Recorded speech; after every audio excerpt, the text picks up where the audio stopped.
والدین کے اکلوتے بیٹے اور دو بہنوں کے اکلوتے پڑھے لکھے بھائی جنید کا اپنے محلے کے ایک نوجوان سے جھگڑا ہو گیا۔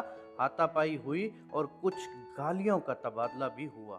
جنید گھر آیا اور اپنے کمرے میں بیٹھ گیا۔ اس نے اپنے دشمن کو مارنے کا فیصلہ کر لیا اور الماری سے پستول نکال لیا۔ اچانک اسے اپنے ایک دوست کی نصیحت یاد آ گئی۔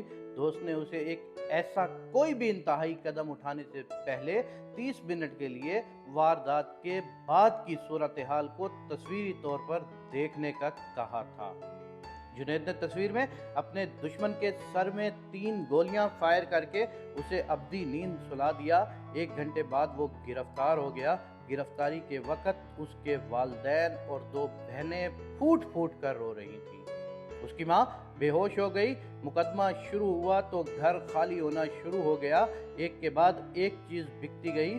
بہنوں کے پاس تعلیم جاری رکھنا ناممکن ہو گیا اور ان کے ڈاکٹر بننے کے خواب مقدمے کی فائل میں خرچ ہو گئے۔ بہنوں کے رشتے آنا بند ہو گئے اور ان کے سروں میں چاندی اترنے لگی۔ جیل کی سلاخوں کے پیچھے ہر ہفتے والدین اور بہن ملاقات کے لیے جاتے۔ بہنوں کا ایک ہی سوال ہوتا کہ بھیا اب ہمارا کیا ہوگا؟ ہم اپنے بھائی کے بستر پر کسے سلائیں گی؟ ہم بھائی کے ناز کیسے اٹھائیں گی؟ بھائی کے پاس کوئی جواب نہیں ہوتا۔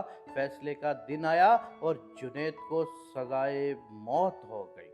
سزائے موت کی تاریخ مقرر ہو گئی۔ 25 منٹ گزر چکے تھے اور جنید کے جسم پر لرزہ طاری ہو چکا تھا۔ جیل میں وہ اپنی موت کے قدم گن رہا تھا اور گھر میں والدین اور بہنیں اپنے کرب و اذیت کی جہنم میں جھلس رہی تھیں۔ جنید کی آنکھوں پر کالی پٹیاں باندھ دی گئیں اور اسے پھانسی گھاٹ کی طرف لے جایا گیا۔ 29 منٹ ہو چکے تھے۔ پھانسی گھاٹ پر پیر رکھتے ہی 30 منٹ پورے ہو گئے۔ جنید پسینہ پسینہ ہو چکا تھا۔ اس کے جسم میں کپ کپی طاری تھی۔ اس نے پستول واپس الماری میں رکھ دیا۔ اس نے میز سے اپنی بہنوں کی 2 کتابیں اٹھائیں اور بہنوں کے پاس گیا۔ بہنوں کو مخاطب کرتے ہوئے کہا کہ میری پیاری بہنوں، تمہارے پڑھنے کا وقت ہو گیا ہے۔ خوب دل لگا کر پڑھو کیونکہ تمہیں ڈاکٹر بننا ہے۔ چند ماہ کے بعد جنید ایک بینک میں اچھی پوسٹ پر ملازم ہو گیا۔ جنید کی دونوں بہنیں ڈاکٹر بن گئیں۔ وہ ایک کامیاب اور بھرپور زندگی گزار رہے ہیں۔ ان 30 منٹ کی تصوراتی واردات اور 30 منٹ کے مقدمے کے بعد کی کارروائی نے ایک پورے گھر کو اجڑنے سے بچا لیا۔ آپ اپنی زندگی میں یہ 30 منٹ اپنے لیے ضرور بچا کے رکھیے گا۔